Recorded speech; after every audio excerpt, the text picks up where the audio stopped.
So what do you get when you mix a grumpy countryside sword grandpa, a thirst-trapped knight commander, and a parade of ex-students who all somehow turned out hotter and more successful than you ever will?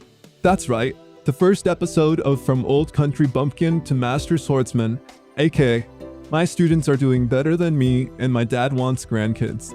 Grab your emotional support plushie and maybe a sword if you're feeling spicy, because today we dive blade first into an episode that's equal parts midlife crisis, mentor complex, and sword-filled workplace drama. Let's do this. We open in the peaceful countryside where our protagonist, Barry, yes, like the fruit, is doing what he does best, not making babies and still pretending to be okay with that. Enter Barry's dad, a walking fertility say with one mission: secure a grandchild before turning into a fossil. This man is so desperate, he starts auctioning off random dojo girls like he's running a dating sim. Just marry one of your students, he says. Sir, that's not matchmaking. That's a violation. The enemy. But Barry? He's built different. And by different, I mean emotionally repressed and stubborn as hell. He's been running the dojo for 20 years like a small town Walmart manager with samurai dreams. And yeah, he's got some pride about it.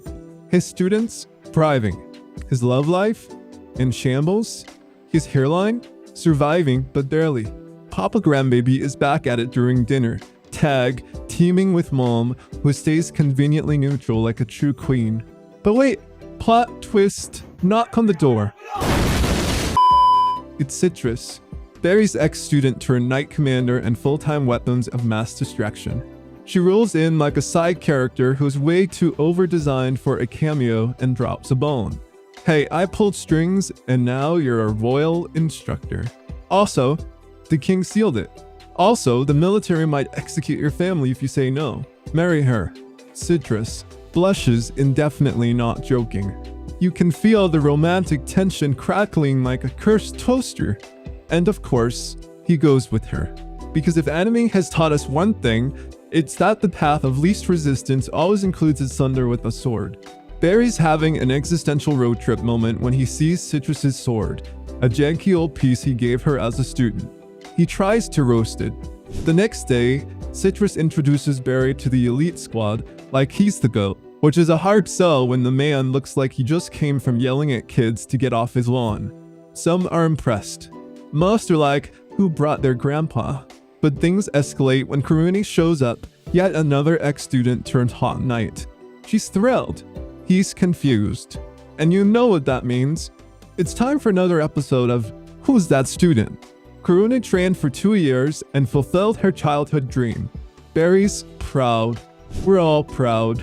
And his dad? Still somewhere in the background chanting marry her too.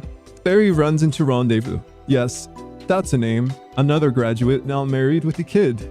Barry is drowning in nostalgia and dad guilt when his father hits him with, "Don't come home without a wife." Bro just soft banned his own son.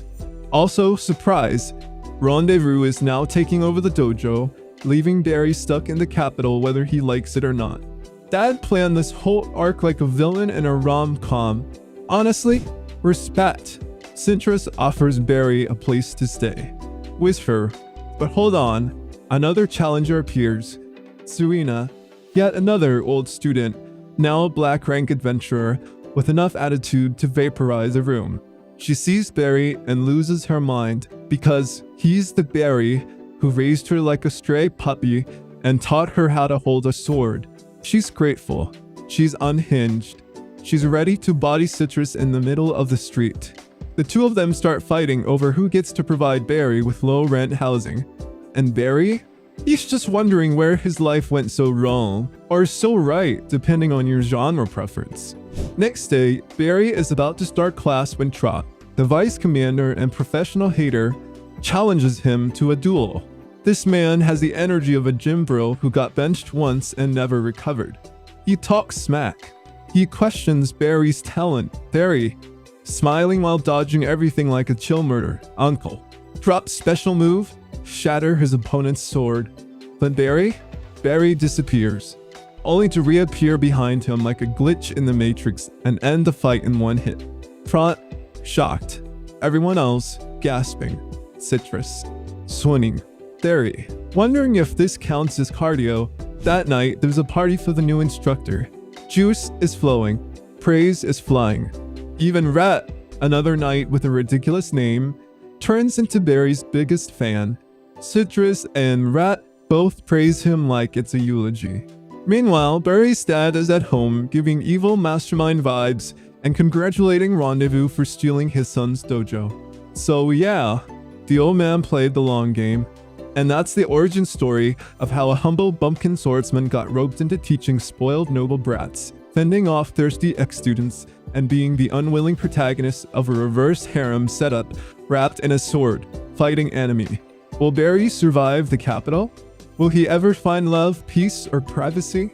Will his dad start his own matchmaking service? If you made it this far, congrats. You're officially emotionally attached to a guy named Barry. Drop a like if you think Serena and Citrus are going to throw hands again, and subscribe so you don't miss the next episode.